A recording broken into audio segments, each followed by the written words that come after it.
How to set Gmail as default email on Android. If you want every email link to open in Gmail by default on your Android phone, here's how to set it up. First, go to your phone settings, then scroll down and tap Apps or App Management, depending on your device. Next, tap Default Apps or search for it in the settings bar. Once inside, tap Email App. You'll see a list of installed email apps like Gmail, Outlook, or your phone's built-in app. Simply select Gmail from the list, and you're done. Now, anytime you tap an email link, it will automatically open using Gmail app.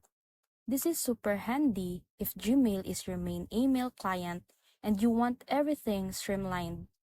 No more switching between apps or dealing with pop-ups asking which one to use. Just fast, direct access to your inbox. So that's it.